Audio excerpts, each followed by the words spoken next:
everybody, happy Thanksgiving. I'm sure you're all getting ready, if you haven't already had Thanksgiving dinner, to get ready to have it. And the Lions are probably making you not exactly the happiest people on this traditional day for everybody across the United States. What I can say is, I've been texting with a bunch of you guys or messaging with a bunch of guys about the game. And hey, just figured I don't know if I'm going to be able to have a post game show just because I will be with family, but I figured I'd come out to the car and talk to you guys, but at least about what I'm seeing here at the half. So what I would say, we talked about this week and in recent weeks, the Lions have become very conservative on both sides of the ball. Pay attention to Green Bay. They're obviously not being conservative. They're going for it. They're playing like a team that has nothing to lose. We talked about last week, that was also my worry with Justin Fields. Justin Fields, the Bears, nothing to lose. Green Bay, same thing.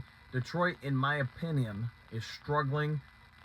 Victory has defeated them. They are struggling with the weight of the pressure of the record, and for most of these guys, they haven't been in these moments. They haven't been in it. They haven't done it, and you can see, at least in my opinion, how it's affecting them. Lions fan, this is not great, Dan. Yeah, I get that. Trey, hey, what's good, Dan? This defense is not looking good, and Goff isn't well. Yeah, I would say that's for sure. Same with you, One Funky, and people are wanting to give Goff $50 million a year. O-line trash. Yeah, I would say there's a lot of truth to that. So what I want to see this second half is, you've got nothing to lose at this point. You guys have heard me talk about it. If you're friends of mine on Facebook, you probably see me post about it. You can't play soft. You can't play afraid to lose, because right now that's what the Lions have been doing for a few weeks. Ask yourself this: against the Bears, when was the Lions offense the most effective? In my opinion, right before halftime, and then obviously in the fourth quarter when you had no choice left.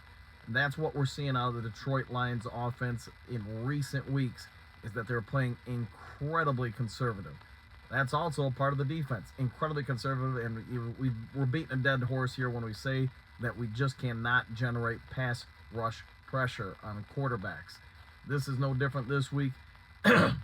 You heard me in the post-game show last week, or excuse me, the Monday morning show, talk about watch the pass rush lanes for our guys. Too often, even though it looks better this week than it did last week, too often you've got two Lions pass rushers hitting and taking each other out because they're both occupying the same gap. The receivers, I'm not Ben Johnson, so I'm not going to say anything other than what I'm about to say. And this offense is incredibly predictable right now. I get you try to come out with some stuff to establish the run or whatever, but you know what? You're also taking off some of your better skilled players. Is he putting out 3 tight ends because he thinks he can just simply impose his will to run the ball on the Packers? Well, obviously that doesn't work so well. Colby Scoresdale, I'm not trying to give this kid any grief. I get he's a kid, and he's not really ready for what he's being asked to do right now. It's just there's nobody else who's better than. The loss of Jonah Jackson obviously is impacting some things, both on pass protection and running routes, or running holes open as far as blocking and assignments, etc. Sorry, most of you know my voice isn't quite right now because I'm in the middle of coaching this week, and yeah, I'm getting a little out here. I'm trying to read everything as best I can to you guys, but what I want to see this second half, and probably you guys do too, is start playing to win. Start playing aggressive, assertive. The Packers are controlling this game offensively and defensively, along with special teams, because they are forcing the Lions to make adjustments to what they're doing. They are saying, we're going to come do this. What are you going to do about it?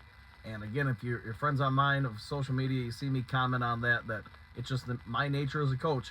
I'm aggressive. I'm going to come after you. You can either adjust to it or you can't. We talked in the pregame show earlier today. Hey, you need to get hits on Jordan Love, because you know what? He has calmed down. Look at Jordan Love versus Jared Goff. Jared Goff is rattled, just like he was last week, and you could even argue to some extent against the Chargers. Why? Because they're getting hits on him. They're creating pressure on him. They're hitting him also schematically. Check out the back half of the defense. So the second and third layers, they are doing what the Bears did.